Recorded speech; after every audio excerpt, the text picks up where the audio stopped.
Muito boa noite, meus estimados irmãos e irmãs. É um prazer muito grande reencontrar vocês depois de um pequeno intervalo, para retomar nosso estudo dessa obra maravilhosa que é A Vida do Mundo Espiritual, que fora psicografada pelas mãos iluminadas de Francisco Cândido Xavier através do benfeitor André Luiz. Obra tanto valor, que faz despertar a alma humana a respeito de nosso futuro, convidando-os ao processo evolutivo, despertando para a vida, educando nossos espíritos. Vamos começar hoje a quinta obra dessa coleção maravilhosa, chamado No Mundo Maior. Eu vou começar pelo prefácio. Eu gosto muito dos prefácios, porque todos os prefácios às obras de André Luiz são prefaciadas por Emmanuel, esse espírito nobre que coordenou toda a magistral obra de Francisco Cândido Xavier. Eu gosto demais das explanações de Emmanuel, primeiro pela sabedoria, pelo conhecimento profundo, profundamente educativos, mas ele também é sintético. E, normalmente, os prefácios eles trazem uma síntese das obras, mostrando o caminho que a obra vai desdobrar. Então, é muito interessante. E assim começa Emmanuel no prefácio do Mundo Maior, dizendo assim: olha, dos quatro cantos da Terra, diariamente, todo dia, partem viajores humanos, aos milhares, demandando o país da morte. Você todo dia desencarna criaturas, mas também todo dia chega, não é? Todo dia irmãos se matriculam na escola da vida. Porque a grande e extraordinária experiência que Deus logrou aos seus filhos é a reencarnação. É o caminho pelo qual buscamos renovar-nos, é o meio pelo qual buscamos atingir os fins, que é a felicidade que Deus deseja para cada um de nós. Vai dizer, olha, desses viajores, os que voltam para o mundo espiritual, vem de ilustres campos da cultura europeia, das cidades americanas, do velho ciclo asiático, dos climas africanos, de todos os lugares do mundo, parte criatura todos os dias, filho de Deus. Das metrópoles, das grandes cidades, das vilas, dos campos. Mas cada um de nós estamos vivendo em estágios distintos, né? Não só na cultura europeia desenvolvida, materialmente falando, mas de todos os cantos do mundo partem criaturas nesse planeta heterogêneo, complexo, de expiações e provas, né? Mas olha, raros desses irmãos que voltam. Muito raros são aqueles que viveram no mundo da sublimação, ou seja, aqueles que atingiram os seus objetivos, aqueles que cumpriram na sua inteireza as suas reencarnações, suas missões, né? Não, muito raro de ser vinculados aos deveres do habilitante são pouquíssimos. Até porque o perfil do nosso planeta, que é expiações e provas, ora, só passa por prova que precisa aprender. Não é? Se fosse o espírito sublime, não habitava esse planeta. Outro ter. Ou expiações, que é exatamente cumprir dolorosas situações em função do passado que cometemos graves erros. Né? As expiações são isso, né? Tem que expiar esse passado de equívocos. Então, muito raro de ser alguém que cumpre no seu interesse. Eu lembro muito bem, dona Celeste, que lá no livro Nosso Lar, que é a obra número 1, dona Laura, mãe de Lísias, o enfermeiro, amigo de Emmanuel, amigo de André Luiz, dizia uma coisa assim, olha, quase ninguém cumpre na sua inteireza as missões na reencarnação. Eu lembro, ela cita o exemplo de Paulo de Tarso, como são raros aqueles que cumprem. E Paulo de Tarso, grande apóstolo da gentilidade. A grande maioria cumpre muito pouco, alguns quase nada, né, disseram. É o que Emmanuel está dizendo aqui de outra forma, né? A maioria desse Emmanuel constitui-se de menores de espírito, ou seja, alguém que está na fase iniciática do processo de aprendizado, né? Em luta pela outorga de títulos que exalte a personalidade. Ou seja, nós ainda somos muito ligados à materialidade, estamos preocupados só com a materialidade. Entretanto, quando aqui viemos, quando encarnamos, nada trazemos de material, e quando vamos também não. Ninguém leva nada do que está aqui, mas nos agarramos ao material. É uma demonstração que está muito distante do processo de espiritualização, de renovação espiritual, que dá mais valor à matéria do que ao espírito. Isso é um grave problema, né, do homem. A maioria está preocupada com isso, só com títulos que enalteça a sua personalidade, como se levássemos isso, como se tivesse algum significado para o mundo espiritual, e nada tem. Só não chegaram, disse Emmanuel, a ser homens completos. Significa isso, homens integrais, que não se preocupem só com o material, mas homens que se espiritualizem, que tenham a compreensão de sua grandeza espiritual e que educar seus espíritos. Atravessam o mare magnum, o grande mar da vida da humanidade, em contínua experimentação. Ou seja, mas a gente também precisa compreender que a reencarnação tem esse propósito. Quando nos matriculamos na escola da vida, é para aprender. Ninguém aprende a levantar se não cair, faz parte do processo. Então, se somos espíritos ignorantes, o livro do Espírito diz na questão 116, somos criados simples e ignorantes, o processo de aprendizado é isso, é duro, requer muitas dificuldades. A maioria de nós está nesse estágio ainda, na fase iniciática do processo evolutivo, né? Muitas vezes, disse ele, acomodam-se nós, criaturas humanas, vêm para cá, com os vícios de toda sorte, demorando voluntariamente nos trilhos. Olha que coisa linda. Demorando voluntariamente, que bebezinho lindo. Demorando voluntariamente nos trilhos, disse ele, da insensatez. Ou seja, nós, aí, em função do nosso estágio espiritual, valoramos muitas coisas do mundo em detrimento das coisas do espírito, diz ele, né? Apesar disso, diz Emmanuel, quase sempre se atribui a indébita condição de eleitos da providência. Ora, isso é a prova de que nós somos espíritos atrasados, como se fôssemos privilegiados de Deus, como tivesse algum tipo, como se Deus fosse digamos assim, fosse particularista, né? E não é verdade.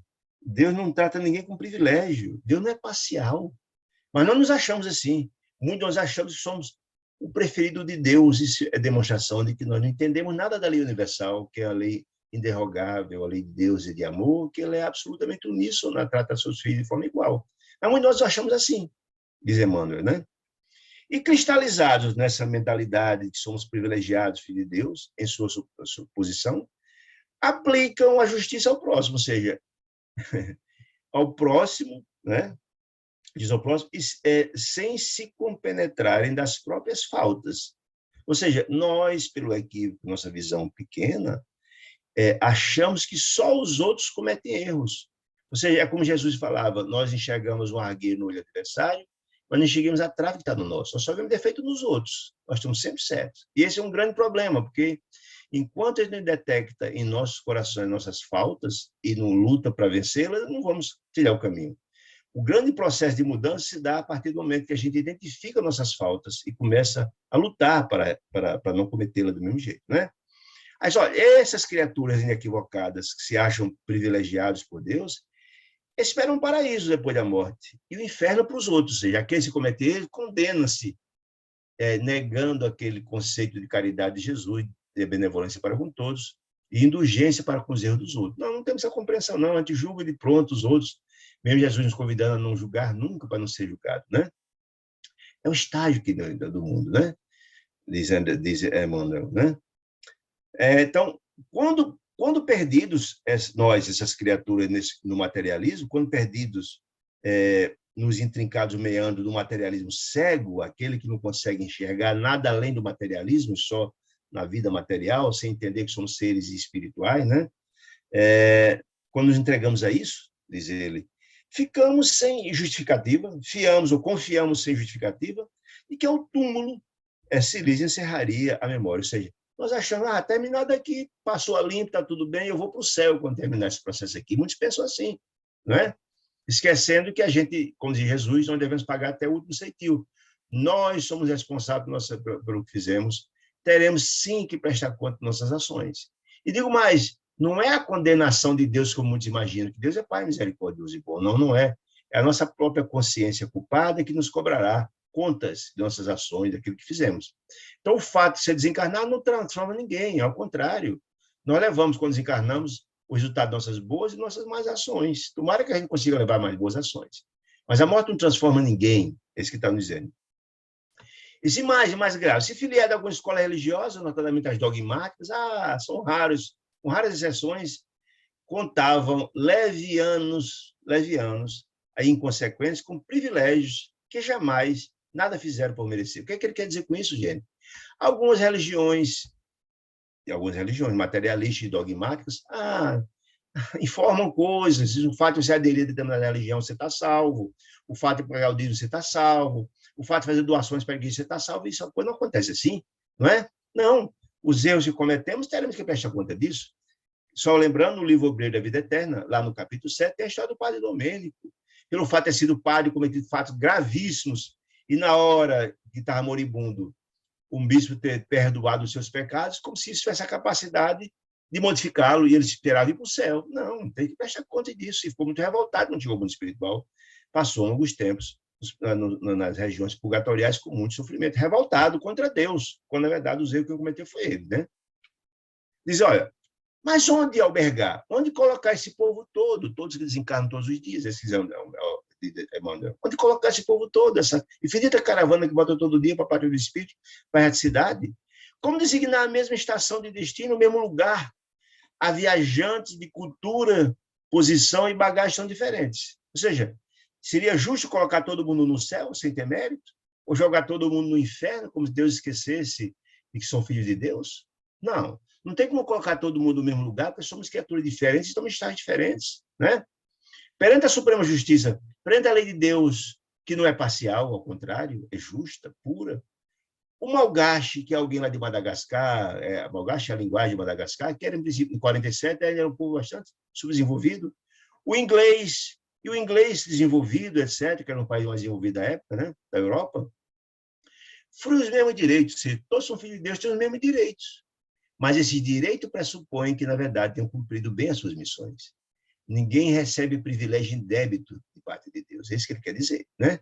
Provavelmente, porém, disse ele, estarão distanciados entre si. Como assim? São filhos de Deus, sim, mas pela conduta individual diante da lei divina. Se eu pratiquei o bem, a paz, o amor, a fraternidade, a caridade, eu conquistarei pelo meu mérito um lugar adequado por aquilo que plantei. Irei colher isso.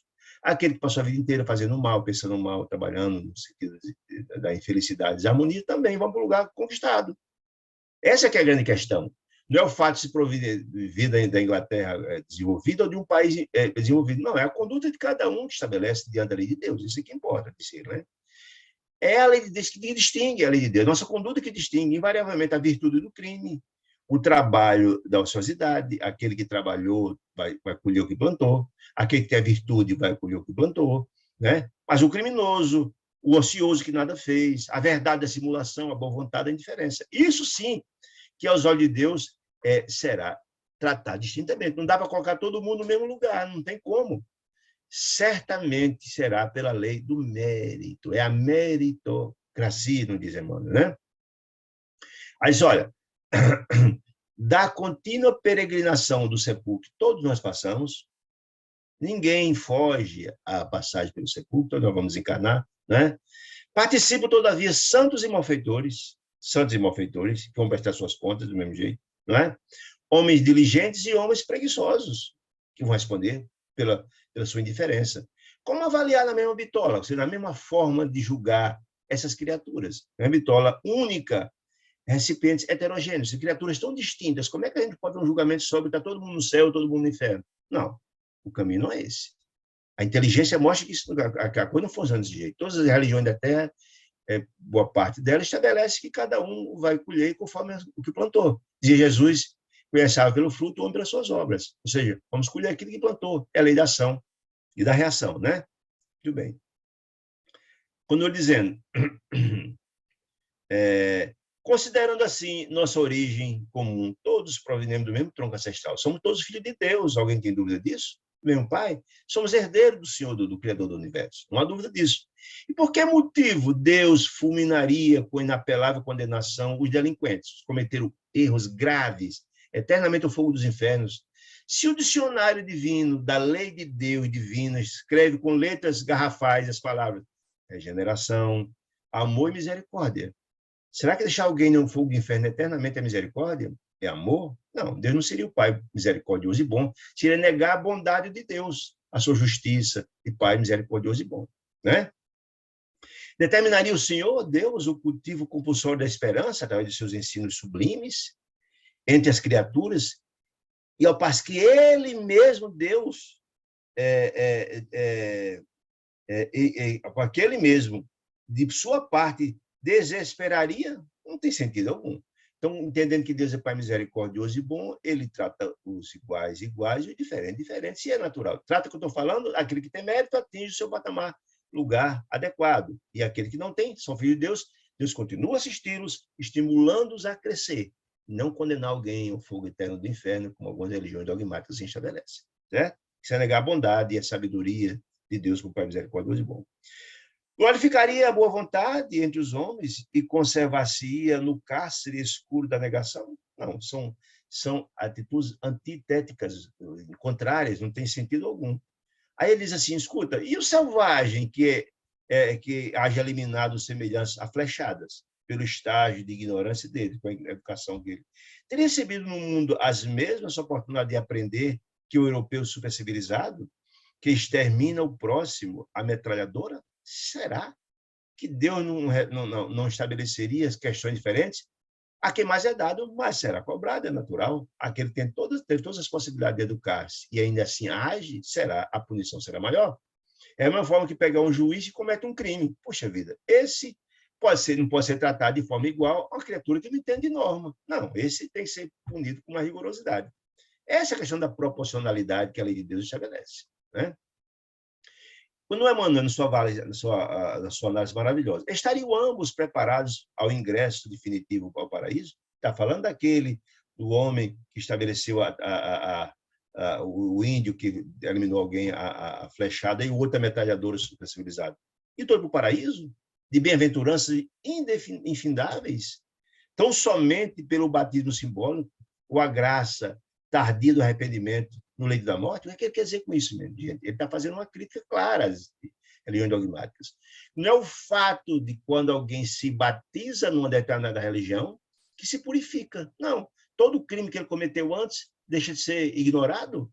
Ou no arrependimento tardio, como acontecia nas indulgências na Idade Média, que a pessoa que cometia crimes gravíssimos e quando terminava no final da vida, no leito de morte, confessava seus crimes e era perdoado, doava tudo para a igreja e recebia em troca um papel, que era uma espécie de uma escritura do terreno no céu. Não, isso é engodo, não tem sentido algum.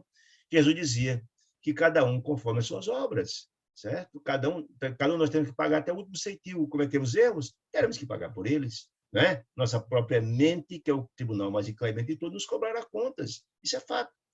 A lógica e o bom senso diz que isso não funciona assim. Nem se compadece a lógica e o bom senso, nem se compadece com argumentos teológicos imutáveis. Meus amigos, essas questões, o dogmatismo, foi criado pelos homens. São instrumento dos homens para tirar vantagem dos homens. Não está na lei de Deus isso, não. A lei de Deus é que a gente conquista a nossa felicidade através de nossas ações. Não é? Essa é a grande questão. São leis imutáveis. A vida nunca interrompe, diz Emmanuel, atividades naturais. Que naturais está falando? O desenvolvimento. Não interrompe o desenvolvimento natural de cada um de nós por imposições de dogmas, estatuídos de artifício. Artifício das religiões para atrair as pessoas, para atrair os benefícios das pessoas. Isso não está na lei de Deus, não. A atividade natural do progresso não são os dogmas dos homens que vão derrogar a lei de Deus. Isso quer dizer isso, né? E se mera obra de arte que fazemos, um quadro, uma talha,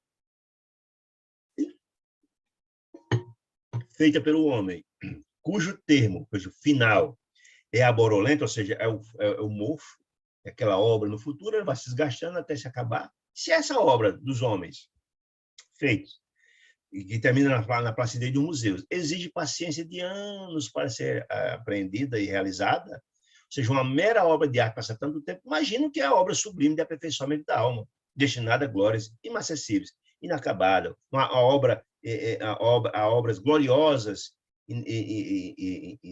infindáveis. Não. Ele quer dizer o seguinte, que a educação do espírito é muito mais complexa e difícil do que a educação do homem. Se uma obra de museu uma obra de arte demora para ser feita, imagina a obra do polimento do espírito humano. Não, isso é um processo longo e que não há benefício, não há privilégio. Cada um conquista os lugares em conformidade com sua tarefa, com seu trabalho, com seu esforço, com seu suor, com sua luta, né? Quer dizer isso. Aí diz assim, vários companheiros de ideal, espírita ou outros, estranham a cooperação do benfeitor André Luiz, disse ele. Que tece, eu achei maravilhoso para entender a grandiosidade do mundo, que tece informações sobre alguns poucos setores das esferas mais próximas, mais sublimes, ninguém cogita. A doutrina espírita não traz informações de mundo feliz, porque não temos capacidade para compreender, para aferir. As obras de Luiz vai no máximo até nosso ar. De lá para cá, se a Terra tem 6 camadas, eu nem vou discutir isso aqui, ele falou lá atrás sobre isso, nós temos alguma compreensão até a 3ª camada do mundo espiritual da Terra. Do Sol você tem. Só olha, eles não entendem que quando a Luiz traz informações, apenas alguns poucos da proximidade da Terra, do mundo dos mortais, Essas criaturas, iludidas na teoria do menor esforço, e achar que vai para o céu porque aderiu à religião A, à religião B, porque pagou o dízimo, porque fez isso e aquilo. Não, isso é teoria do menor esforço. Você se acomoda e chegar no mundo espiritual vão sofrer. Todo dia nos relata a doutrina espírita, da literatura espírita contando isso, como o Padre Domênico, por exemplo. Ele lá, não, lá atrás. Né? Aí diz, olha, aí diz, olha, na teoria do menor esforço, inexistente nos ciclos elevados. Não existe. Quanto mais elevado os mundos, mais, na verdade, é um método que se estabelece. Né? Não há de se cogitar no mundo mais feliz que alguém vai se elevar porque é padrinho de alguém, porque é parente de alguém. Não existe isso. É um mérito de cada um de nós. Por isso que a doutrina espírita eu acho bacana, quando é Luiz, sempre que traz um benfeitor, mostra a origem dele. Ó, já foi um réprobo no passado. Atingiu esse patamar respeitável porque lutou. É o mérito deles, né? Está muito claro isso, né? A doutrina espírita sempre estabelecendo isso, né? Aí diz ele, contavam com preeminência pessoal, ou seja, essas pessoas do menor esforço se acham pelo fato de ter cargos suntuosos, de palestrantes espíritas maravilhosos, ou papas, ou bispos, ou pastores. Isso não significa nada no mundo espírita. O que significa, na verdade, será o que foi feito das oportunidades que foram dadas. É isso que interessa. Quando chega no mundo espiritual, ninguém sabe de que religião você tinha, não tem a menor importância. Será perguntado o que foi feito, as oportunidades foram dadas. Não é o título terrestre que vai ter alguma importância no céu. Aliás, tem no Evangelho uma informação de uma rainha de França, que chegou no mundo espiritual e viu pessoas que ela considerava muito inferiores, muito acima dela. O título da terra nada vale, isso quer dizer, né? Sem um testemunho, a preeminência pessoal dos títulos, sem nenhum serviço, sem nenhum testemunho de serviço e distante do trabalho digno, nada vale. Em um céu de gozos contemplativos, exuberante, de conforto melífico, de mel com doce. Não existe isso, gente. Essa ideia é vendida para algumas religiões equivocadamente, como se o céu fosse um lugar de privilegiados, como se o céu fosse um lugar de egoísmo. O cara que está lá atingiu as culminâncias celestiais, não está nem aí com quem está sofrendo. Não existe isso, não funciona assim. Ou como fosse um local de ociosidade, onde ninguém trabalha, mas coisa mais sem sentido. Se Deus se utiliza daqueles que atingiram as culminâncias espirituais para ajudar os que mais sofrem, os mais ignorantes, os que mais têm ajudam os que menos têm. Essa é a lei da fraternidade universal. Se impera na Terra, entre nós, se na Terra vive agora isso, os que mais têm ajudam os que menos têm, os que têm compreensão. Os mais educados educam os mais ignorantes, imagine nas resplandecências celestiais. Então, essa visão de um céu, de que ninguém faz nada, que é ocioso, não está nem aí com os que sofrem, isso é uma visão equivocada. Deus não prepararia criaturas para ser apóstolos para nada fazer? E quem mantém o céu? E quem educa as criaturas, os filhos de Deus? Então, não tem sentido algum estar dizendo isso. Prefeririam esses da teoria do menor esforço a despreocupação das galerias em beatitude permanente. Um céu fácil, né? Exuberante, aí dizendo, a beatitude permanente, onde a grandeza divina se limitaria às grandes atos, a grandiosos espetáculos, né, disse ele, cujos números mais surpreendentes, filhos dos espíritos superiores, revestidos em jograis de vestimenta brilhante. Jograis, entendido, eram figuras da Idade Média, aquelas criaturas que divertiam os outros com os grandes espetáculos, os bufões das cortes, etc, etc. Não funciona assim, meus irmãos. A coisa não funciona assim. Todos nós temos responsabilidade por nossos atos. Todos nós vamos colher o que plantamos, as que Jesus nos afirmava. Então, ele está criticando essa visão do comodismo. Aqueles que acham que as informações que André Luiz traz são pequenas informações no espiritual, não são importantes, estão perdendo a oportunidade de despertar para a verdadeira vida. Né? Isso que ele está dizendo. A missão de André, dizia André Luiz, é, porém, de revelador de tesouros. Olha que maravilha. De tesouros. Que tesouros? Os tesouros celestiais. E somos herdeiros. Não somos filhos de Deus? Somos herdeiros do Senhor do Universo. Feliz da eternidade. Herdeiros felizes da eternidade, sim. Riquezas imperecíveis não se acabam nunca. A felicidade ela não se acaba. A quem atingiu o patamar da felicidade não perece nunca essa felicidade. É o estado da alma. Atingiu aquele patamar, ninguém regride. Né? Em cuja posse dessas riquezas celestiais, disse ele, jamais entraremos sem a indispensável aquisição da sabedoria e do amor. Ou seja, se ele não colocar a enxada na terra, não colocar o orgulho de lado, não vencer nossas imperfeições, fizer nossas reformas, não vamos atingir esse patamar nunca. Por favoritismo, o fato de estar numa religião, na outra, como achando que a religião salva as pessoas, isso é um grave erro. O que renova as pessoas, que salva, entendido, o que faz evoluir, são os conhecimentos de todas as religiões, se a gente absorver e colocar em prática. Não é? Mas a religião em si não salva ninguém, não transforma ninguém. Não é? Não é o fato de uma religião se tornar uma pessoa melhor ou pior. Não. É a meritocracia, volto a dizer. Então, Emmanuel vai concluindo aqui, dizendo assim, ó, para isto, não lidamos... A equipe espiritual, está falando agora, espiritual. Não lidamos com milagrosos laboratórios de felicidade improvisado. Ou seja, a felicidade não se compra em supermercado, em farmácia, por médico, por quilão, onde se adquirem dotes de vil preços. Eu botei aqui a ideia da indulgência, que é fato. Antigamente se pagava pela felicidade como se fosse possível isso. Doava bem e se recebia aquela escritura do céu, como falei. De ordinário, as asas de cera. São asas de cera, asas superficiais, que ninguém consegue alçar voo com ela, que ela derrete, isso que ele está dizendo. Não funciona assim. Somos filhos de Deus, segundo ele. E Jesus também dizia isso. Em crescimento. Ou seja, ou a gente entende essa realidade e coloca-se à disposição da vivência, dos ensinamentos trazidos por Jesus, que é o material didático mais extraordinário que Deus enviou até nós para nos renovar, para o caminho para a felicidade. Se a gente ignorar isso, vamos passar muito tempo lutando, andando em giro sem conseguir sair do canto e sofrendo. Essa é a grande verdade. Seja nos campos, disse ele, de forças condensadas na Terra, entre os encarnados, seja nas esferas sutis dos mundos espirituais, plano superior, os ascendentes, aqueles que estão acima de nós, os espíritos mais elevados, diz ele, que nos presidem os destinos, são de ordem evolutiva. Não há padrinhamento, ninguém chegou lá porque é padrinho de alguém. Não existe isso. São méritos. Ele chega lá pelos seus próprios méritos, pela sua luta, pela sua dor, pelo sofrimento, pela sua abnegação, pela sua determinação, pelo seu amor, pela sua renúncia, né? Pura e simples, com indefectível justiça a seguir de pé. Ou seja, nós temos que mirar nessas criaturas, nessas grandes almas, os Bezerra de Menezes da vida, os Eurípides Bassanufo da vida, que dão exemplo para nós, porque eles também atingiram o patamar, contaram suas histórias, atingiram o patamar por seus méritos. Nós temos que mirar nessas criaturas para pautar a nossa vida, porque um dia chegaremos lá. Alguém tem dúvida disso? Nós somos filhos de Deus. De Jesus nós somos deuses, claro, Deus em potencial. Atingiremos um dia se lutarmos, se atingirmos o patamar por nossos méritos. Todos nós chegaremos um dia. Afinal de contas, somos herdeiros do Pai, herdeiros do Criador do Universo. Né? Muito bem. Quando ele dizendo, seguiremos de perto a claridade gloriosa e compassível do divino amor, que estão postos no código do Evangelho de Jesus. Né? A morte, disse ele, como muitos, aqueles acomodados pensam, a ninguém proporcionará passaporte gratuito para a aventura celeste. Não, a morte não transforma ninguém, isso é um grave erro. Nunca promoverá compulsoriamente homens e anjos. Não existe esse passo em magia. As pessoas acham que morrendo, vamos até no céu. Esse assunto foi tratado com o Padre Domênico. Ele, padre, conhecedor, cometeu graves erros e achar que ia para o céu. Não funciona assim. Cada criatura transpora a aduana, a fronteira da eternidade, cada um de nós, com a exclusiva bagagem com que houver semeado. É a colheita, não é? Não tem como a gente colher sem plantar, meus irmãos. Não. A gente leva daqui para lá nada material, mas as boas e as más ações. Tomara a Deus que conseguimos levar mais boas ações do que má, é isso que ele está dizendo. E aprenderá o homem que a ordem e a hierarquia, a evolução, a hierarquia, a paz do trabalho edificante, são características imutáveis. Não se pode derrogar,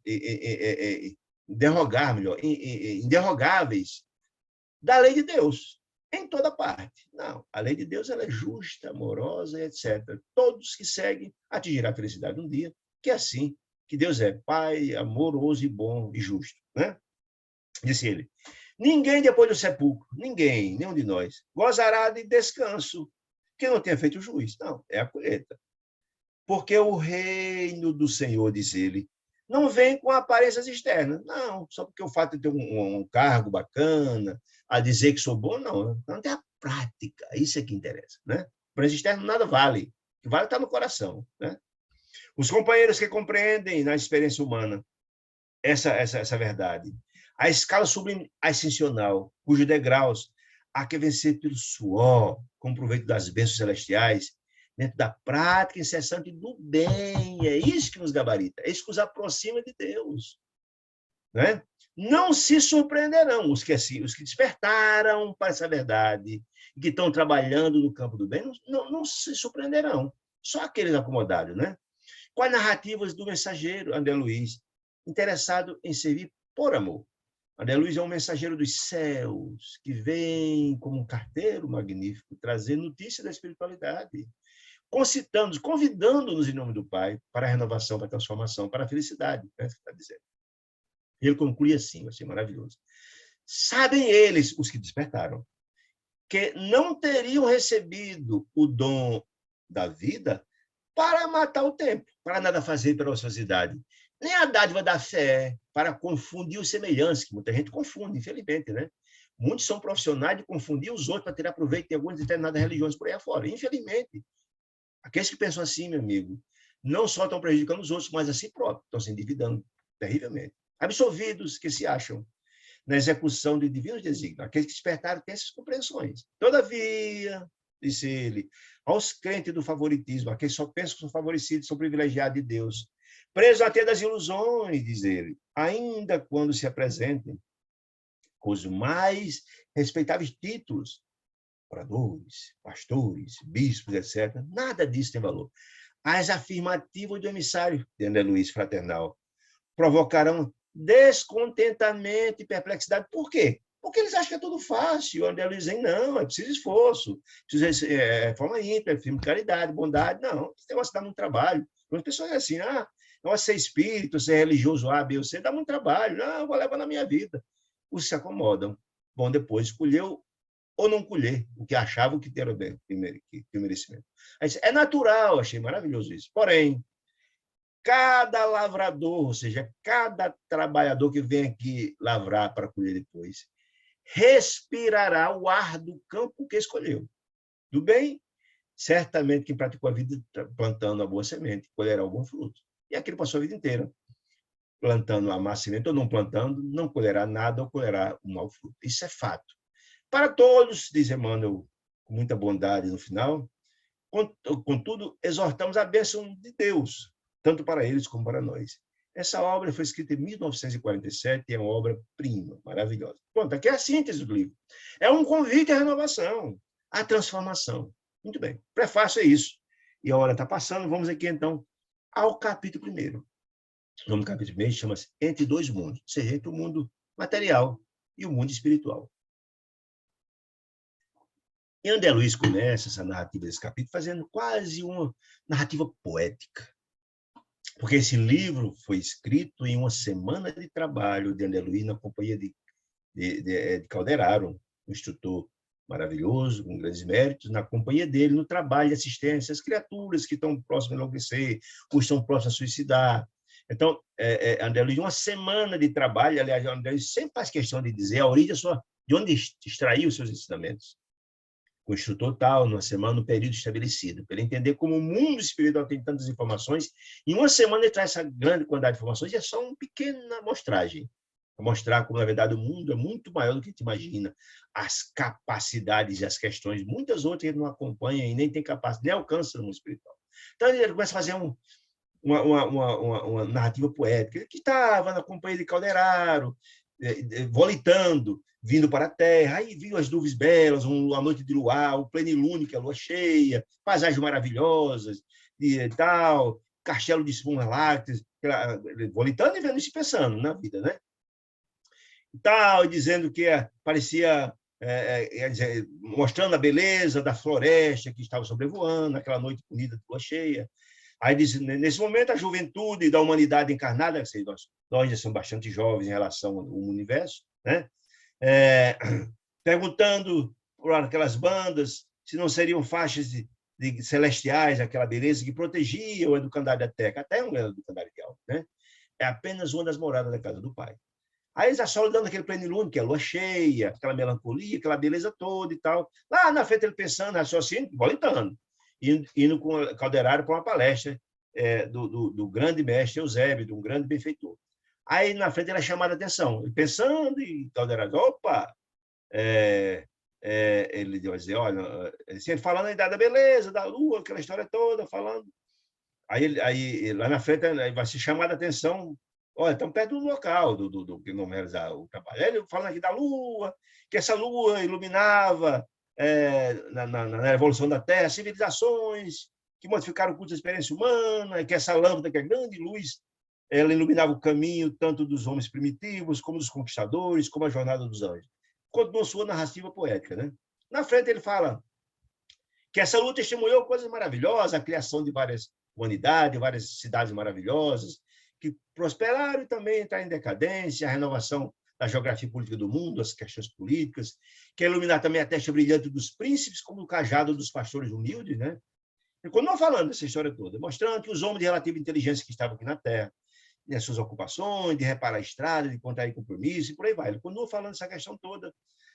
Aí, no final, aí, então, Calderaro diz, olha, a região no encontro está próximo. Ele vinha pensando tudo. Aí a palavra senta, ele interrompeu a meditação que ele ia fazendo e diz, olha, demonstrou que ele não estava sozinho, ele estava naquele pensamento, volitando, etc. Não, estava ali a trabalho, não estava ali. Não vivíamos sem objetivo, ele estava ali para um trabalho, etc, etc. Né? Aí ele disse, em breve minutos, disse Calderaro a ele, partilharemos os trabalhos do instrutor Eusébio, abnegado. Aí começou a explicar quem era, um paladino do amor, cristão, um servidor em auxílio de serviço, e companheiro de necessitados, um trabalhador extraordinário. Eusébio dedica-se, disse Calderaro a ele, há de muitos anos ao Ministério do Socorro Espiritual, com vastíssimo crédito no plano espiritual. Renunciar, Eusébio, a posições de realce e adiar as sublimes realizações, consagrando inteiramente aos famintos da luz, ou seja, aos mendigos da luz. Mostra a abnegação e o amor desse grande benfeitor, né? E a gente lembra de tantos outros, Bezerra de Menezes, que tantas vezes foram chamados para habitar mundos mais felizes, mas que pediu a Deus para permanecer aqui enquanto houvesse dor e sofrimento na terra. Essas almas abnegadas existem e esse Eusébio é um dos tais. Aí diz, olha, surpreendia a prestigiosa organização, e ele dirigia, Eusébio, uma instituição, uma colônia espiritual maravilhosa, de assistência, na zona intermediária, ou seja, nem era na região umbralina, nem regiões sublimes, região intermediária, né? Atendendo a estudantes relativamente espiritualizados, ou que é alguém que já tem algum grau de compreensão, que está com o terreno do coração preparado para o plantio da semente da Boa Nova, né? Pois ainda jungidos ao cio carnal, ou seja, criaturas mesmo encarnados que recebiam orientações dessa instituição dele, certo? Em desdobramento, naturalmente. E os discípulos recém-libertos, os recém-desencarnados, que também eram albergados nessa colônia espiritual, essa instituição que ele dirigia, importante. Enorme instituição de André Luiz, que dedicava a direção fulgurante, esse benfeitor, não é? Maravilhoso. São almas, resultado de almas entre as esferas inferiores, porque era na região intermediária, e as superiores, alguém que estava ali medeando, que estava com o coração sendo preparado para maiores voos, né? Gente com imensidão de problemas e de indagações de toda espécie, que era natural, faz parte do processo de aprendizado, né? E ele queria paciência e sabedoria desse benfeitor, né? Entretanto, o incansável missionário, malgrado constantes acúmulos de serviço na colônia e tantas outras tarefas, encontrava tempo para descer semanalmente à crosta planetária, né? Para satisfazer o interesse imediato de aprendizes que se candidatavam a discipulados sem recursos de elevação para vir ao encontro do verbo iluminado da sede superior. O que ele quer dizer com isso, gente? Muitos dos espíritos que também desejavam e eram assistidos pelo benfeitor Eusébio não tinham como se deslocar até a colônia espiritual que ele dirigia, até a instituição que ele dirigia, magnífica, né, que diz o nome.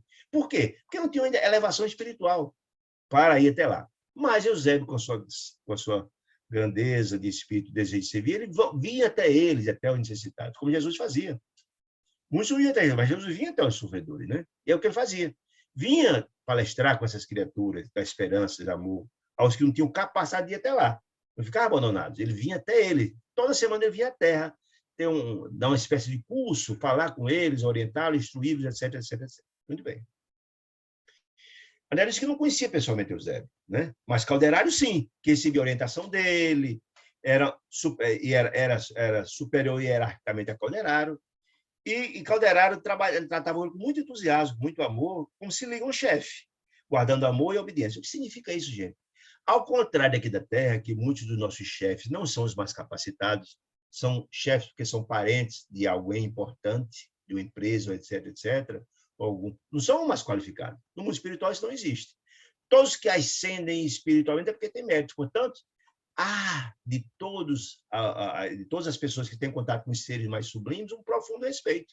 um profundo amor, uma profunda, uma profundo admiração pela abnegação, pela luta que chegou até lá, um respeito imenso, até porque quanto mais elevado o espírito, mais o seu magnetismo é forte, o poder de atração e de bondade é cada vez maior, né? Então, esse Calderaro tinha por ele um grande amor e obediência como chefe, não um chefe imposto, não, pela conquista, pelo amor, etc, etc. Muito bem. O assistente a seu turno, Calderaro, prestava serviço da Coxa da Terra, a atender de modo direto aos irmãos encarnados. Essa era a missão, em princípio, de Calderaro, né? Especializara-se no socorro espiritual. Entre estudiosos do mundo, poderíamos chamar psiquiatria iluminada, olha que maravilha. Tá dizendo, se fosse olhar para a literatura da Terra, para a especialidade da Terra, o trabalho que desenvolveu o Calderaro seria uma espécie de psiquiatria iluminativa, trabalhar o coração e a mente das criaturas em perturbação, né? Setor que André Luiz, seduzia muito André Luiz, e ele tem muita vontade de aprender, né? Diz ele, dispõe de uma semana, sem obrigações definidas, é aquele define o prazo que passou na Convento de Calderaro para fazer essa obra, né? Uma semana só definidas, dentre os encargos, solicitei o ingresso na turma de treinamento de Calderaro, era orientador. E ele aceitou com a gentileza característica dos missionários, né? E propôs conduzir-me carinhosamente a esses ensinamentos, a levar na companhia dele para os aprendizados. E aí também é importante entender, nada disso acontece por acaso, não é só o fato de André Luiz ter curiosidade de conhecer. Certamente nós já vimos isso atrás, que todas essas obras foram planejadas adredemente, com muito tempo atrás. Foi planejado de como essas obras seriam escritas, como elas seriam, e foi colocado a ele um material adequado para a pesquisa. Portanto, ele não vem só por mera curiosidade passar uma semana no Calderaro. É porque a obra já estava gestada e tinha sido encomendada a ele pela espiritualidade maior, né? Encontrava-se daquele Calderaro numa oportunidade favorável aos propósitos de André Luiz de aprender, porque a equipe que ele dirigia recebia ensinamento dele, estava em outra região, fazendo um trabalho de atividades edificantes. Então, o Calderaro estava mais livre, mais possibilidade de dar as informações que André Luiz queria, né? Precisava. À vista disso, dizia ele, poderia dispensar a minha atenção, auxiliando-me nos desejos. Os casos que eram atinentes ao trabalho de Calderaro, explicou-me solícito Calderaro, né? Não apresentavam continuidade substancial, desdobravam-se, constituíam em obras de improviso, obedecendo o inopinado das ordens de serviço, ou situações. Ele fazia o trabalho de socorro àqueles. Tem alguém numa cidade muito grande, e ele recebia as determinações superiores para ir assistir aquelas criaturas. Não era um trabalho de grande custo. Assistir aquela criatura, depois encaminhava a uma instituição, imagino eu, para a continuidade do trabalho, mas a finalidade dele era o socorro imediato. Muito bem. Em virtude de tais flutuações dessas tarefas, não traçara um rigor programa, né? Executava os deveres que lhe competiam, onde, quando determinasse os desígnios superiores. Quando chegar a determinação, falando de alguém que estava muito necessitado, recebia a incumbência e ia desenvolver essa tarefa, né? O escopo fundamental da tarefa de Calderaro é que ele diz o objetivo da tarefa de Calderaro. Circunscrevia o socorro imediato aos infelizes, evitando que esses infelizes, quando possível, a loucura, o suicídio e desastres morais extremos. Veja que tarefa complexa, difícil. Por isso a especialidade que aos moldes de André Luiz, ele é uma espécie de psiquiatria iluminativa, né? Iluminada. Para poder atingir esse objetivo, tem que ser alguém com muito preparo para trabalhar o coração e a mente dessas criaturas para evitar suicídios, loucura ou desastres morais graves, desatinos graves, né? Quando o André Luiz dizendo, para isso o missionário, aquele benfeitor que era o Calderaro, era compelido a proceder profundamente o jogo das forças psíquicas. Ou seja, o que quer dizer com isso? Era profundo conhecedor dos dramas da mente humana, era conhecedor muito disso e era muito preparado para enfrentar isso, com acendrado devotamento para o bem ao próximo. Ele era uma criatura com muita capacidade para. Calderaro, nesse particular, disse ele, era, sem dúvida nenhuma, alguém com essa preparação, a bondade espontânea. Ele era indício de virtude, era um homem boníssimo, né? E inquebrantável serenidade revelava sabedoria. Alguém que já tem um patamar de compreensão das coisas, né? O equilíbrio, que é fundamental, né? Ninguém pode dar o que não tem. Se ele ia buscar o equilíbrio daquele que estava em desespero, como é que ele podia dar o que não tinha? Então, ele era alguém que tinha uma capacidade, um preparo extraordinário. Não lhe gozava, disse André Luiz, o convívio de muitos dias. Não, abraçaram pela primeira vez há poucos dias, mas bastou esse primeiro contato para um minuto de sintonia e essa de intimidade. Ou seja, os espíritos que têm essa capacidade, a grandeza espiritual, fácil, pela própria sintonia, se agregarem e rapidamente criar sintonia um com o outro. Não é difícil. A dificuldade é somente nós, criaturas ainda atrasadas, de criar esses liames mais profundos. Né? Embora ele reconhecesse sobre a sobriedade verbal, ele não era um homem de muitas palavras, mas no momento nosso encontro, permutávamos impressões como velhos amigos, ou seja, a afinidade veio de pronto. Né? Seguindo-lhe, pois, os passos dele, os passos de Calderaro, afetuoso e de alma edificada, na fraternidade e na confiança, vi-me, a reduzida distância, um extenso parque de natureza terrestre. Vocês estão chegando ao local onde aconteceria a palestra do benfeitor Eusébio. Né? Ele encontrou aquele lugar bonito. Aí faz também explica como era, árvores maravilhosas, a maneira de sentinelas e tal, o vento maravilhoso soprando, um clima muito maravilhoso, muito bonito, né? Mas era uma paisagem terrestre, lembra que Eusébio viu na palestra na Terra, né? Aos espíritos, boa parte daqueles que foram em desdobramento para lá à noite, né? Aí só, olha, o vento tal, a faculdade de setor tal, e aglomeramos algumas centenas de companheiros. O lugar tinha muita gente, companheiros, temporariamente afastados do corpo físico pelo desdobramento. As criaturas estavam lá para ouvir a explanação de Eusébio, eram espíritos de criaturas encarnadas, mas já com o coração preparado para o plantio da semente do bem e da paz. Além de nossa esfera, ou seja, espíritos da equipe de Eusébio, estava lá para servir aquelas criaturas que foram chamadas para a palestra, com muito prazer, com paciência, com amor e tal. André Luiz, muito curioso, reparei que muitos estavam em pé e outros sentados das protuberâncias da relva, né? Em palavra grave e respeitosa, um papo agradável, né? Ambientando-me ele, André Luiz. Aquela hora de extrema beleza, espiritual Calderaro avisou-me, chamou a atenção dele, na reunião de hoje, o Instituto Eusébio receberá estudantes do espiritualismo em suas correntes diversas que se candidatam ao serviço de vanguarda. Significa isso, gente. Espiritualismo são aquelas criaturas, aquelas compreensões que corpo e espírito são duas coisas distintas. Aqueles que não têm essa compreensão não são espiritualistas. Essa é que é a grande questão. Né? E aqueles que estão ali estão já com o coração preparado, como falei, para o desenvolvimento da Boa Nova de Jesus. Por isso que estavam ali, foram chamados, convocados com esse fim. André Luiz ficou surpreso. Não se trata aqui de indivíduos filiados a várias escolas de fé da fé religiosa. O Caldeira disse, não. A medida não seria aconselhável, disse ele, em nossa especialização, no trabalho de assistência, especialidade.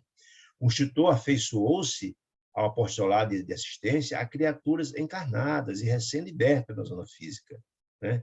Em particular, precisando aproveitar o tempo com as horas de preleção que estava ali para o máximo aproveitamento. O que quer dizer com isso? Olha, se esse trabalho de assistência é muito importante entender que tem essas compreensões. Aqui tem a compreensão de que corpo e espírito são coisas diferentes. Quem não tem essas compreensões não teria grandes proveitos nessa discussão. Olha, segundo ele, olha, a heterogeneidade de pessoas com várias crenças diferentes, materialistas, etc., haveria uma dificuldade muito grande de compreensão da opinião, né? E obrigaria a grandes discussões, conversas outras que não seriam desperdício de tempo. Não haveria muito proveito. Aqueles que já têm a compreensão de que há uma espírito são coisas diferentes, teria muito mais receptividade. Estariam prontos para receber as informações. E um grupo com aquela grande quantidade, ali tinha mais de 1.200 criaturas, aproximadamente, imagine, cada um de pensamentos de religião diferentes, seria muito complicado passar esses valores, essas informações. Aí, olha, aqui tem cerca de 1.200 pessoas, mas desses, cerca de 80% são aprendidos dos tempos espirituais, espiritualistas, né? Em seus ramos diversos, ainda inaptos aos voos do conhecimento. Não são criaturas evoluídas, não. Até porque, se fosse, poderia até a instituição que dirige Eusébio, não. Mas com conteúdo e favorosas aspirações de colaboração com o plano divino, ou seja, então aqueles estão preparados para a renovação, para a transformação. São companheiros de elevado potencial de virtudes. Tem potencial.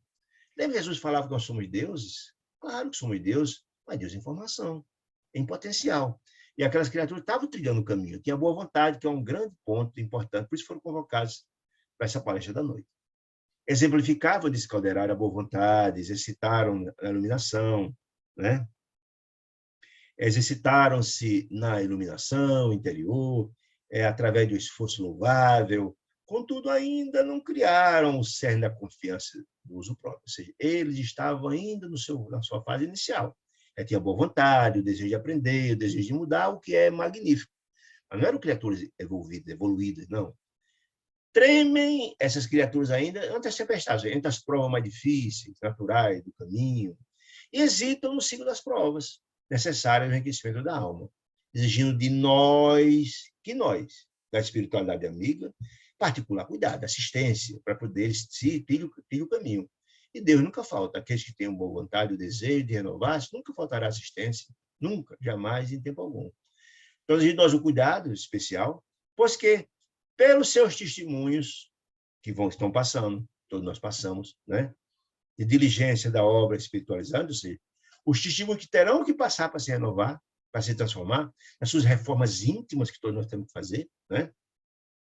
São os futuros instrumentos para o serviço da frente. O que quer dizer com isso? Serão criaturas que serão instrumentos para o trabalho no futuro. Instrumentos como encarnados, que poderão edificar tarefas no campo do bem, instituição de caridade, instituição de fraternidade, de amor, criar templos religiosos, coisa do gênero, né? São instrumentos. Ou serão médios, serão instrumentos de espiritualidade para o desenvolvimento, enfim. Essas criaturas estão preparadas para ser instrumento do trabalho de vanguarda, do trabalho do futuro, de renovação, de transformação, que é o que Deus deseja de cada um de nós. Cada um de nós arregassemos as mangas e vamos trabalhar no campo do bem, do amor. Porque o rei de que Jesus tanto falava será edificado na terra, mas será pelo trabalho de cada um dos filhos de Deus que aqui estão. Quanto mais despertamos para o bem, mais estamos edificando esse reino, colocando uma pedrinha, é isso que ele quer dizer, né? Muito bem. Apesar da claridade que Elise assinala as diretrizes, ainda padece desarmonia. É claro, não são perfeitos. É claro, é compreensível isso, né? E angústias que eles ameaçam o equilíbrio incipiente, ou seja, estão no caminho, mas no caminho há pedregulhos, há dificuldades. Por isso a ajuda espiritual é muito importante. Quer dizer isso, né? Para evitar que eles fraquejem, né? Mas não lhes falece, não lhes falta, ele quer dizer, diz Calderaro. Assistência precisa da espiritualidade amiga, não falta, nenhum de nós, não falta, né? A liberdade do sono, sim, diz aqui, instituições de restauração de forças abrem-lhes as portas acolhedoras em nossa esfera de ação. Você está dizendo que no mundo espiritual, quem atinge esse patamar é levado para receber. E André Luiz esclarece muito bem isso. E todos nós, no momento do sono, iremos por lugares onde esteja o nosso coração. Se eu durmo em paz e tranquilidade, aí a importância da oração e da prece serão levados pelos benfeitores espirituais para o trabalho no campo do bem, para instruções, para orientações, para palestras, por aí vai. Está dizendo isso. Tudo bem. Aí só, Caldeira esclarece. A liberdade do sono é o recurso imediato de nossas manifestações de amparo fraternal, ou seja, são levados pelo desdobramento do sono para essas palestras, para esse trabalho, para a renovação, para a transformação, para o contato com os seres mais elevados, que estimulam o processo de crescimento. Ou seja, a assistência de Deus, ela não para nunca, desde que a gente deseje e cria sintonia com o bem. Se ele vai dormir em desarmonia, em desequilíbrio, por isso a oração é tão importante, né? A princípio, disse ele, essas criaturas, no começo desse processo de treinamento, recebem-nos a influência inconscientemente, eles nem têm compreensão, não lembram muito das questões, mas em seguida, porém, fortalecem a mente, porque essas bênçãos recebidas, mesmo lembrando de tudo, vai consolidando no seu coração. Alguma coisa fica, a gente tem visto nas narrativas espíritas, nos livros espíritas, né? Devagarinho vão guardando-nos o concurso na memória, do que ouvem e vão assimilando. Nem que não lembre de tudo, apresentando ideais, influenciados por essas ideias renovadoras, alvites, sugestões, pareceres, e inspirações, são recebendo inspiração da espiritualidade, beneficentes e salvadoras, através de recordações imprecisas. Aí concluiu, ele explicando tudo isso, ele está falando ali qual era o objetivo daquela reunião. Lembra que Calderaro está explicando primeiro quem estava ali, quem eram as criaturas que estavam ali. Eram criaturas que estão sendo preparadas para a tarefa no campo do bem. E já estão com o coração já preparado para receber essa semente. Primeiro ponto, que eles ainda estão, claro, precisando de muita coisa, mas a espiritualidade sempre está trabalhando nesse sentido. E eles são levados em desdobramento para ouvir, que gradativamente, ouvindo, eles vão fortalecendo seus espíritos, vão evoluindo gradativamente. E concluindo o seguinte, olha, os demais que aqui estão, esses são os nossos companheiros do nosso plano, que estão auxiliando. Todos que são trazidos para cá são esses aprendizes. Os demais são nossos companheiros aqui para ajudá-los. A equipe espiritual do benfeitor Eusébio. O que quer dizer isso? A organização do trabalho era digna de admiração, diz André Luiz. André Luiz ficou admirado com a beleza daquele trabalho, etc, etc, etc. Estavam num campo substancialmente terrestre, claro, porque nenhum deles tinha capacidade de alçar as esferas espirituais até chegar à instituição que Eusébio dirigia. E Eusébio descia até eles trazendo a instrução, o amor, a fraternidade e tal. A atmosfera, diz André Luiz, impregnada de aromas, maravilhoso, o vento maravilhoso que esfagia em torno. André Luiz recordou da casa dele quando ele era encarnado, nas noites, no seu jardim, nas noites quentes, ele ficou, de repente, bateu uma saudade do seu lar terreno, né? Que eu teria... Aí André Luiz começou a pensar de novo. Diga, dona Celeste, querida. O seu microfone está desligado, dona Celeste, por favor. O microfone da senhora está desligado, querida. O microfone da senhora está desligado. Eu não estou ouvindo a senhora. Esses 1.200 pessoas são encarnados que estão no sono? São encarnados, exatamente. São todos em desdobramento. Eles são levados em desdobramento para essa preparação vindoura. Os demais que ali estavam eram trabalhadores do plano espiritual, estavam para auxiliar o trabalho. Eu sei. O Calderaro, o outro, André Luiz, tudo. Mas uma equipe inteira de Eusébio que estão ajudando, que recepcionam eles, preparando o ambiente para a palestra de Eusébio, entendeu? Olha que maravilha! Quem sabe possamos ter essa bênção de um dia também participar. Quem sabe junto. Será uma maravilha, né? Muito bem. Continuando. Mais alguma dúvida, querida? Tranquilo? Muito bem. Podemos continuar. Muito bem. Aí ele continua dizendo aqui. Aí André começou a pensar de novo alto, pensando consigo próprio. O que eu teria realizado no mundo físico se tivesse recebido essa instrução? Se eu tivesse em condições de poder ter sido convocado para essa bendita oportunidade de iluminação. André Luiz diz, se eu pudesse. E não se trata de um privilégio. Ele não foi porque não estava em condições espiritual. Não estava com o terreno do coração preparado. Ele lembra que ele era muito materialista, lá no livro nosso lá, né? Aquele punhado de mortais, disse ele pensando, a raio dessa lua maravilhosa, afigurava-se, ao meu modo, na Assembleia, como privilegiados, que não eram privilegiados, estavam lá por mérito deles, obviamente. Ele pensando. Favorecidos por celestes criaturas iluminadas. Aí disse, olha, disse ele, pensando se pudesse receber, seria maravilhoso. Milhões de homens e mulheres a dormir nas cidades próximas, algemadas aos interesses imediatos, ou seja, materiais, pensando em coisas materiais, imediatos, em permuta das mais vis sensações, pensando só no material, nas sensações carnais, etc., nem de longe suspeitariam a existência daquele original aglomerado de candidatos à luz íntima. Convocados, eles não foram lá, convocados. A preparação intensiva para incursões mais longas e eficientes da espiritualidade superior. Ou seja, puxa vida, esse monte de gente, das bilhões de criaturas que dormem nas cidades vizinhas, criaturas terrestres, muito dormindo, pensando nos seus sentimentos infelizes, materiais, tem suspeito de que esses 1.200 criaturas estão aqui, convocados que foram, pelo mérito deles, para receber iluminações, ensinamentos de criaturas sublimes. Nem imagina, disse ele, né? Ele disse, pensando, né?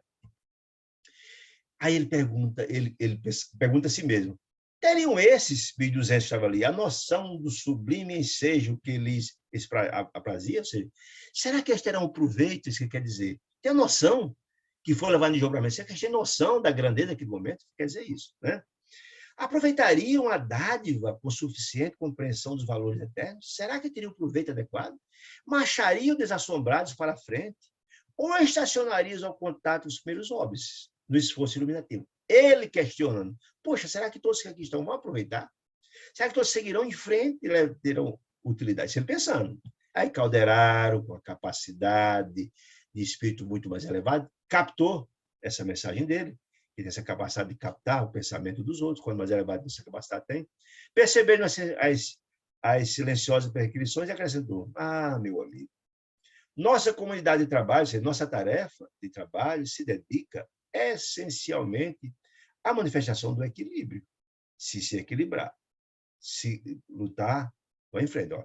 Não ignora você, meu amigo, Calderaro falando, do equilíbrio, é a manifestação do equilíbrio. Não ignora que a codificação do plano mental de cada um de nós, das criaturas de si, ninguém jamais impõe. Deus é Pai misericordioso e bom e deseja a nossa felicidade, mas não impõe nada. É um processo de desabrochamento de despertamento para. Isso quer dizer isso. Deus não impõe nada a ninguém, não. O trabalho também não é de imposição, não, Ciro. Não impõe. É fruto do tempo, do esforço, da evolução e do edifício da sociedade humana. Da evolução, do esforço e tal. E o edifício da sociedade humana, em que o atual momento vive, lembre-se da década de 47, do mundo, vem sendo abalado, ele está falando da sociedade humana, nos seus próprios alicerces, compelindo imenso número de pessoas a imprevistas e renovações, ou seja, as modificações, as evoluções tecnológicas, etc, etc. Certo, diz Calderaro, não te surpreenderás se eu disser para você que em face do surto da inteligência moderna, do descobrimento científico, tecnológico, etc., quem bate na paralisia do sentimento periclita, ou seja, traz perigo à razão. O que ele quer dizer com isso, gente? Que o homem não só pode evoluir no conhecimento material. Não é só o conhecimento da tecnologia que transforma o homem em criatura melhor. A busca do homem integral não só pode ser do conhecimento convencional, que é importante. A tecnologia, o desenvolvimento, claro que é importante. Mas o homem só será homem integral se aliar ao conhecimento material com o conhecimento espiritual. Se o homem não evoluir no seu espírito, o que adianta ter um pós-doutor dando coice no vento, ignorante, matando, fazendo arma para destruir as pessoas? O que adianta? Uma criatura que atinge o apogeu do conhecimento material, mas é analfabeto espiritualmente falando, isso quer dizer isso. Que haver um crescimento para passo, não só do conhecimento material, mas do conhecimento espiritual. Nós temos que entender, nós temos que crescer para Deus, nós temos que renovar-nos, fazer nossas reformas íntimas. Sem isso, o homem se perde. Não é só o conhecimento material. Né? Só o progresso material atordoou a alma do homem desatento. Se chama homem desatento. Aquele que não tem compreensão de seu destino. E qual é o destino de cada um de nós? Nosso destino é a felicidade. Jesus nos dizia que nós somos deuses. Todos nós seremos deuses. Nós somos deuses em potencial. É preciso que a gente entenda isso, descubra isso, a gente desperte para que a felicidade depende só de nós próprios. Deus deseja, mas não nos impõe. É isso que quer dizer. Aí, diz Calderaro, grandes massas há séculos permanecem distanciados da luz espiritual. Especialmente a ciência, que só pensa no descobrimento, só pensa na tecnologia, muitos são orgulhosos, né? Aí, a civilização puramente científica, só pensa no conhecimento material, é um Saturno devorador. O que significa Saturno devorador, gente? Ele está fazendo uma referência ao deus grego Cronos, que era aquele que, na verdade, chegava, inclusive, a matar os próprios filhos para se fortalecer. Ele tem essa compreensão. Isso é da mitologia grega, né? Isso, olha, o homem só se preocupa com a ciência é um Saturno devorador. Ele não entende que precisa despertar para a felicidade. Né? E a humanidade de agora se defronta com implacáveis exigências de acelerado crescer mental. Ou seja, o que quer dizer com isso? Naquela época haveria um grande conhecimento material, a tecnologia, a ciência está desenvolvendo, mas o homem espiritual não estava crescendo. Ou seja, o homem não tinha crescimento na moralidade, só tinha um conhecimento material, mas não da moralidade. Isso, olha, o mundo precisa compreender isso. Precisa um progresso para passo, né? Aí, daí o agravo de nossas obrigações no setor da gente. O que quer dizer com isso, gente? Daí o agravo de nossas obrigações. Daí o trabalho gigantesco da espiritualidade amiga, tentando despertar o coração dos filhos de Deus que aqui estão. Só nossa tarefa é hercúlea, visando despertar o homem, não só para o conhecimento material, não, mas que ele é filho de Deus, que ele tem necessidade de buscar a sua autoiluminação, que a vida não só é terra, não só é material. É isso que quer dizer. O agrado das nossas obrigações. Diz só, as necessidades, diz ele, de preparação do espírito intensificam-se em ritmo assustador. Ou seja, o homem continua a progredir materialmente, mas não progride na área do espírito. Está dizendo isso, né? Aí ele continua dizendo, nesse instante, alcançamos a multidão pacífica. Assim, chegou onde estavam aqueles 1.200 criaturas. Né? O instrutor sorrindo disse, o acaso não opera prodígio, ou seja, a natureza não dá saltos, não dá saltos. Ou a gente trabalha o espírito gradativamente, ou a gente não vai crescer, não vai evoluir. É isso que ele quer dizer. A natureza não dá saltos, significa isso. Né?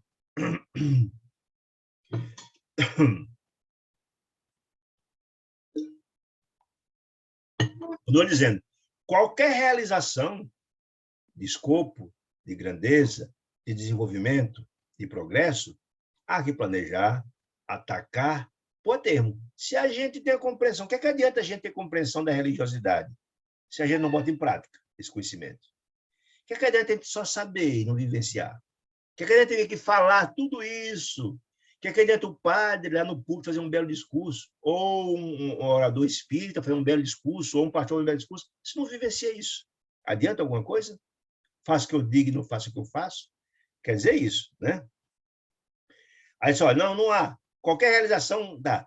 Para que o homem físico, material, se converta em homem espiritual, se cresça espiritualmente, o milagre, esse milagre da renovação, exige muita colaboração da nossa parte. Ou seja, o progresso espiritual, o progresso de cada um de nós, do conhecimento, precisa, sem dúvida nenhuma, da ajuda da espiritualidade, que não falta.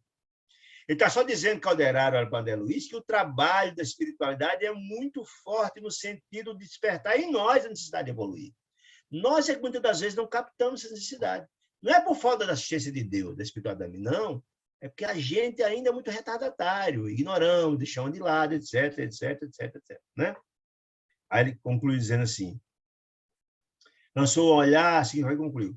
As asas sublimes da alma, ou seja, as asas que faz alçar voo em busca da espiritualidade, em busca da sublimidade, ser eterna, não se expande essas asas, ou seja, a nossa grandeza espiritual, nos acanhados escaninhos da chocadeira. Não existe isso. É preciso esforço, trabalho, luta, renovação, de forma ímpar, transformação, etc, etc, etc. Quer dizer isso. Né? Quer trabalhar muito, brunir, sofrer, faz parte.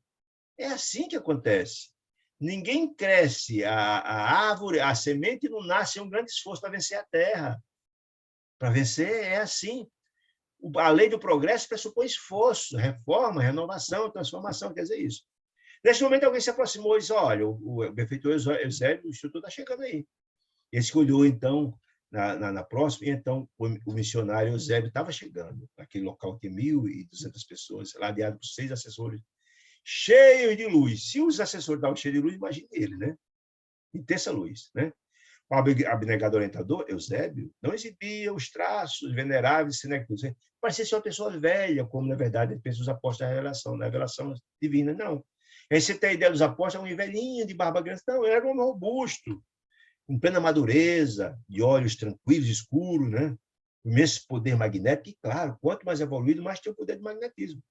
Quem leu a obra há 500 anos, há 50, não, 500 anos depois, de Emmanuel, 50 anos depois, que, meu Deus do céu, agora me deu um branco. 500 anos, agora me deu um branco. Aquela obra de André Luiz. Eu tenho aqui a obra, esqueci o nome agora. Há 500 anos, uma coisa assim. Há 2.000 anos. Desculpa, muito obrigado, querida. Há 2.000 anos, narra, 50 anos depois, é a segunda obra, estava confundindo, é a obra subsequente, que é uma outra encarnação de Emmanuel. Aquela mostra a encarnação de Emmanuel como Publio Lento, senador romano e orgulhoso. O encontro sublime dele com Jesus no Lago de Nazaré foi extraordinário. Né? Ele procura Jesus à noite, né? Porque não queria que ninguém o visse durante o dia.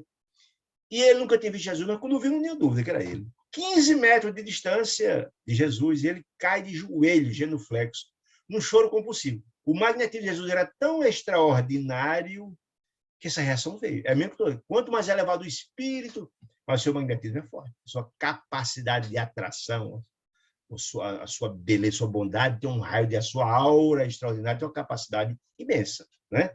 Então, dizia que aquele instrutor Eusébio, beleza, tinha um poder magnético imenso, e é natural, pela grandeza dele. Contemplava, o Eusébio contemplava todo, sorrindo humildemente, como fosse um colega, mostrando a humildade dele, a grandeza espiritual dele. A presença dele impusera, porém, respeitoso silêncio. Por que silêncio? Quando chega uma criatura dessa natureza, com a grandeza dessa, pelo seu magnetismo, todos olham para ele. Não só sua figura luminosa, mas o seu magnetismo atrai. É uma energia. Lembro demais de quando Francisco, quando quando Manuel Filomeno de Miranda, no livro Transição Planetária, assiste uma palestra, uma fala no plano espiritual, na colônia Redenção, onde ele vive, de Francisco de Assis. Ele diz que é tão extraordinária aquela criatura magnífica e seu espírito luminoso. Quando ele chegou perto de Francisco de Assis, o seu magnetismo foi tão grande que ele só conseguiu dizer uma coisa: que Deus abençoe, e caiu em prantos. O magnetismo extraordinário desse espírito grandioso. Então, as grandes almas têm essa capacidade de atrair para ele, pelo seu magnetismo, a sua beleza, a sua atração muito forte. Quando ele chegou, todos se calaram. 1.200 pessoas estavam conversando, distraidamente. Quando ele chegou, todos se calaram, olharam para ele, sentindo o seu magnetismo grandioso, né? Sentindo a sua energia magnífica. Olharam para ele. Cessaram todas as conversações, disse ele. E ante os fios de luz que os trabalhadores do plano espiritual colocaram ao derredor, isolando suas barreiras vibratórias para evitar o assédio de eventuais entidades infelizes, né? Apenas o vento. Ninguém dizia um pio, só escutava o vento, diante da presença de Eusébio. O vento, calmo, erguia a voz, sussurrando algo de belo e de misterioso à folhagem. Ou seja, ninguém ouvia ninguém, todos silenciados diante da presença de Eusébio. Quer dizer isso. Sentamos todos para ouvi-lo, né? Enquanto o instrutor se mantinha em pé. Ou seja, só ele ficou em pé. Todos sentaram, inclusive os assessores dele, Calderaro e todo mundo, né? Ele olhando de frente, ficou bem perto dele, frente. Eu podia agora apreciar a figura majestosa, respirando segurança e beleza, e o rosto imperturbável, como as grandes almas, né? A bondade, a compreensão, a tolerância e a doçura irradiavam de simpatia inexcedível. A túnica que ele vestia, ampla, de tom verde claro, expedia esmeraldinas cintilações, ou seja, luz verde. Luz, muita luz, de que ele era portador. Aquela vigorosa personalidade infundia veneração, carinho, confiança e paz.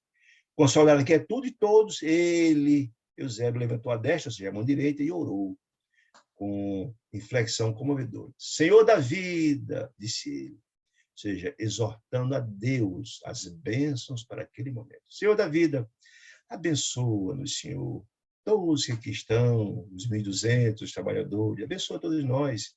O propósito de penetrar o caminho da luz. Lembra que os que estavam ali não eram que estavam sendo preparados para tarefas vindouras? Ele está pedindo as bênçãos de Deus para todos aqueles que desejam caminhar na luz, Deus. Olha, somos herdeiros, Pai, desta oração. Somos teus filhos, ainda escravos dos ciclos restritos, mas a sede do infinito dilacera-nos os véus do ser. Ou seja, pedindo a Deus a proteção para aquelas criaturas que ali estavam, buscando entrar nesse campo da verdade, da felicidade, da espiritualidade, etc, etc. Herdeiro da imortalidade, que ninguém morre, a prova que todos estavam ali, em desdobramento, né? Herdeiro da imortalidade, buscamos-te, a Deus, as fontes eternas, esperando, confiantes na sua misericórdia, na tua misericórdia, Senhor, né? De nós, Senhor, nada, de nós mesmos, Senhor, nada podemos, ou seja, disse ele com humildade, nós nada podemos sem ti, nada, sem Deus não podemos fazer nada. Sem ti somos frondes, ou seja, ramos decepados de uma árvore que são decepadas, aquelas frondes que não conseguem avançar para cima, né? Que o fogo da experiência tortura e transforma. Ou seja, nós sem Deus não conseguimos ir a lugar algum, ele quer dizer isso, né? Unidos. No entanto, ao teu amor, o amor de Deus, do Pai, do Criador, somos condicionadores gloriosos da sua criação, de tua criação, inacessíveis. Somos condicionadores, fortalecedores, juntamos-nos todos nas suas energias sublimes, conseguimos realizar coisas extraordinárias. Somos seus herdeiros, somos seus filhos, somos deuses. Somos alguns milhares desse campo terrestre. A humanidade encarnada, somos milhares no campo terrestre. E, antes de tudo, louvamos-te a grandeza, a Deus. Lembra que o tempo todo é uma louvação ao Pai, ao Criador. A grandeza, que não nos oprime. A pequenez, não. Deus estimula, mas não nos oprime nunca, não nos obriga a nada. É a posição de Pai amoroso e bom. Dilata-nos, Senhor, a percepção diante da vida. Ou seja, abre nossos corações, abre nossos olhos, abre nossos corações para as sublimes verdades diante da vida. Abre-nos os olhos enevoados, obtusos, não conseguem enxergar. Pelo sono da ilusão, nós estamos ainda muito ligados à ilusão. Não conseguimos enxergar as verdades. Para que divisemos tua glória sem fim. Ou seja, não conseguimos entender ainda Deus como Pai misericordioso, as suas bênçãos, a sua grandiosidade. E por isso, ainda estamos com grande dificuldade de seguir na sua luz. Desperta-nos, Senhor, docemente, o nosso ouvido, a fim de que percebamos o cântico de tua sublime eternidade. Ou seja, está pedindo para que, na verdade, Deus consiga abrir nossos olhos, nossos ouvidos, para entender a sua glória, a sua grandeza, sermos condicionadores da sua bênção, né? Disse ele. Abençoa, Senhor, as sementes de sabedoria plantadas naquele momento, que os seus mensageiros, os emissários de Deus, que nos procura, que nos orienta, que nos intui ao bem. Então, abençoa a semente de sabedoria chegada pelos livros religiosos e tantos pelos mensageiros diretamente, né? Que eles espraiam, respingam, espalham no campo das nossas almas. Nunca nenhum de nós deixamos de receber essas bênçãos. Muitas vezes ignoramos, mas Deus espalha sempre. Fecunda essas sementes no solo interior. Fecunda essa semente da boa nova de Jesus no solo interior do nosso coração. Faz essa semente eclodir em nossos corações, que ela possa, como diz a palavra do semeador, que ela possa reproduzir 30, 60 e 100 por um. Esse é o pedido de Deus naquela noite, certo? Para que os divinos germes, essas sementes que estão germinando, não pereçam, não morram, né? Quer dizer isso. Sabemos, Pai, sabemos, Deus, que o suor do trabalho dignificante e a lágrima da redenção, não é da revolta, mas a lágrima da redenção, da transformação, o choro da mudança, do desejo de renovar, da emoção, do suor do trabalho, constitui adubo generoso para que essa semente da boa nova de Jesus ecloda e possa render 30, 60 e 100 por um, né? Para que possa adubo generoso a floração dessa semente de nossas sementeiras, do nosso coração. Todavia, sem a tua bênção, Pai, Senhor, o suor enlanguece, você perde força, esse suor. Sem Deus, perde força. E a lágrima que antes era de redenção, agora é de desespero, de revolta, né? Sem a tua mão compassiva, Senhor, isso é ele exortando a Deus, os vermes das paixões, sem a sua proteção das paixões, sem esses ensinamentos sublimes em nossos corações, sem a proteção dos seus emissários de amor, se a gente não consegue cativá-los pela sintonia, o verme das paixões e as tempestades dos vícios, dos mais diversos, álcool, droga, tudo quanto é tipo, podem arruinar-nos a lavoura incipiente. Ou seja, essa semente que está eclodindo em nossos corações, sem Deus, ela morre. Ela, na verdade, ela arruína-se, ela morre. Ou seja, não consegue o adubo da fé divina fazer com que cresça essas sementes sublimes.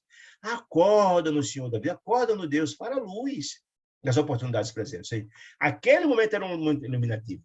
Estavam em desdobramento aqueles 1.200 criaturas para receber essas palavras em atendimento às exortações de Eusébio, que aquelas bênçãos possam ser assimiladas no coração daquelas criaturas. Era um momento de oportunidade sublime de renovação. Quer dizer isso. Para que os atritos da luta não as inutilizem, essas sementes. Não.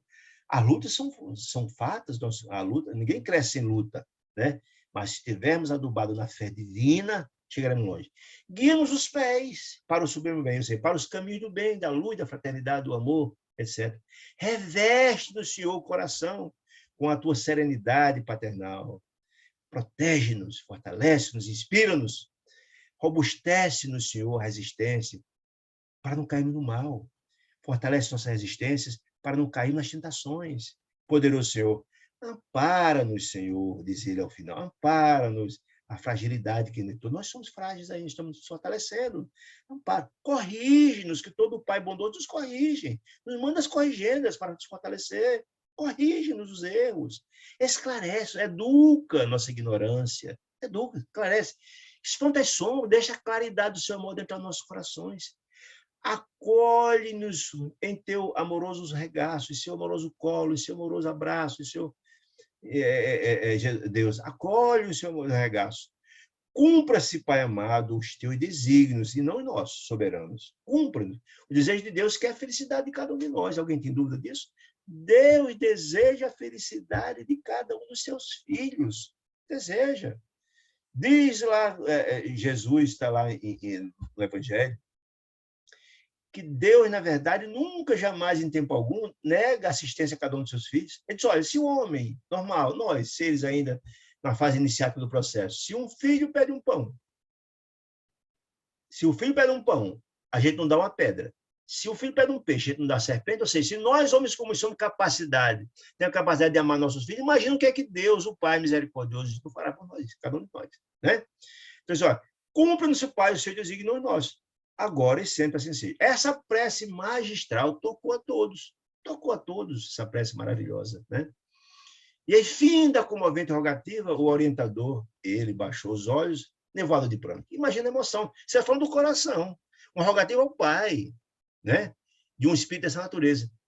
E então vi, a resposta dos céus, e então vi, dominado de júbilo, de alegria, de felicidade imensa, que da incognoscível altura uma claridade diferente caía sobre nós. A resposta dos céus. Em jorros cristalinos, a resposta. Nós vemos sempre isso nas preces. As preces a prece é uma invocação, um encontro nosso com o Criador. Sempre a prece é feita com sentimento e vem a resposta. Não tenho dúvida da importância da prece. Né? Partícula semelhante à prata eterizada, éter. A batista se desvanecia, mas era como se fosse prata, da cor argentina, dessa cor prateada. Né? Choviam no recinto, infiltrando na raiz das árvores, mais próximas, lá fora. Ignoto-se, ele não sabia onde é que vinha, aquele encantamento fizera-se em minha alma. Aquela chuva de bênçãos também atingia o corpo dele e de todos que eles estavam próximos. Essas bênçãos, a resposta dos céus. A evocação, a solicitação feita pelo benfeitor Eusébio. Né? Ignoto o encantamento fizeram em minha alma. Ao contato do eflúvio divino que caía sobre ele e fortalecia-nos, reparei, disse André Luiz, que minhas forças gradualmente se renovavam. A renovação daquelas bênçãos sublimes, transformando, fortalecendo. As bênçãos jorravam do alto em resposta à extraordinária prece. Em receptividade maravilhosa, o sentimento de alegria e de júbilo é de todos. Felizes por aquele espetáculo magnífico e pela sensação das bênçãos adentrando em seus corações, seus corpos, seus espíritos. Em torno de André Luiz, pairavam as mesmas alegrias e belezas, porque aquela chuva atingia todos que ali estavam. Todos estavam felizes por receber aquelas dádivas celestiais, fortalecendo seus espíritos, todos. Então, o júbilo era coletivo, digamos assim. Pois a calma e a aventura transpareciam, a felicidade transparecia de todos, os rostos voltados, estáticos. Voltados estáticos para quem? Para a figura do instrutor. Em redor, se a luz caía sobre todos, imagine do instrutor, né? de Eusébio, ao redor do qual, de Eusébio, se mostravam mais intensas as ondas de luz celeste. E aí eu queria me reportar. A prece de Ismalha. Quem lembra do capítulo 24 do livro Mensageiros? Da extraordinária prece de Ismalha, para mim, das compreensões mais belas a respeito da importância da prece. Quem mais tem a capacidade, a grandeza espiritual, mais recepciona a luz. E se ele era o espírito mais evoluído que ali estava, Eusébio, certamente quem mais estava iluminado era ele. Quem mais tinha a capacidade de recepcionar a luz que provinha das instâncias celestiais era exatamente Eusébio. Como Ismalha, na prece Ismalha, André Luiz começou a estabelecer quem recebia mais, quem recebia menos. Ela era como o espírito mais elevado, quem recebia mais. Porque ela tinha capacidade de recepcionar pela grandeza do seu espírito. Então, quem mais estava iluminado ali, sem dúvida nenhuma, era Eusébio, sem dúvida nenhuma. Né? Sublime felicidade, diz André Luiz, inundavam todo o ser, ele, feliz demais. Mergulhara-me em indefinível banho de energias renovadoras que caíam dos céus, né? Disse ele. Meus olhos foram impotentes para conter as lágrimas. Eu imagino cada um de nós numa situação como essa. Certamente choraríamos muito, tocado por esse momento de rara beleza, de felicidade intensa. Eu fico só imaginando um dia, a aventura que possamos ter um dia, participar de um colóquio dessa natureza, esse banho de energia sublime, né? Então, de lágrimas felizes, com as mais famosas cintilações, várias cores, me destilavam das fontes ocultas do Espírito. Eu não tinha nem ideia de onde vinha, mas que caiu dos céus e adentrar o seu Espírito, né? E antes que o nobre mentor tomasse a palavra, agradeci em silêncio a resposta do céu. A resposta do céu à prece. Olha como esse final é bonito e belo. A resposta do céu à prece feita com fervor, com amor, com conteúdo, com sentimento, né? Reconhecendo, diz André Luiz, na prece, mais uma vez, já que ele narrou várias vezes na prece Ismael, lá no Mensageiro, e outras que a prece é feita e vem a resposta, reconhecendo na prece, mais uma vez, não só a manifestação da reverência religiosa, a prece só é a reverência religiosa, não, senão também o recurso, olha que maravilha, de acesso aos inesgotáveis mananciais do poder divino. Ou seja, a prece é esse acesso, a prece é essa senha que faz acessar esses tesouros celestiais. A prece é esse colóquio da criatura com o Criador. É essa conexão criada. Para isso tem que ter sentimento, não pode ser uma coisa meramente editada. Então, só naquele momento, fiquei maravilhado com a resposta dos céus à prece. E, mais uma vez, comprovei a importância da prece. Que não só uma manifestação religiosa, não é uma mera reverência, não, mas é a senha de acesso aos depósitos inesgotáveis do poder divino. Que maravilha, né? Quer dizer, é um capítulo espetacular, com grandiosos ensinamentos, né? Diga, minha querida amiga, alguma pergunta? Alguma pergunta, dona Celeste? Foi muito bom, muito Muito bom. bom, né? Deixa eu então fazer o que eu fiz. Se já tiver mais alguma pergunta, a gente... Então, eu queria abrir então aqui alguma pergunta. Se alguém tiver mais alguma pergunta, a gente responde com o maior carinho. Dona Celeste, acho que gostou. Se tiver alguma dúvida, Dona Celeste, pode fazer. Fique tranquilo, fique à vontade, certo? Se não, a gente queria agradecer demais o carinho, a companhia de cada um de vocês, que estimulam que essa tarefa aconteça. Ficamos muito felizes em voltar a ter contato com cada um de vocês, e receber as contribuições, o apreço, o carinho. Muito bom encontrar cada um de vocês e convidá-los para, na próxima semana, estarmos juntos de novo, se Deus assim nos permitir. Fiquem com Deus, uma noite de muita saúde e paz a todos. Grande abraço.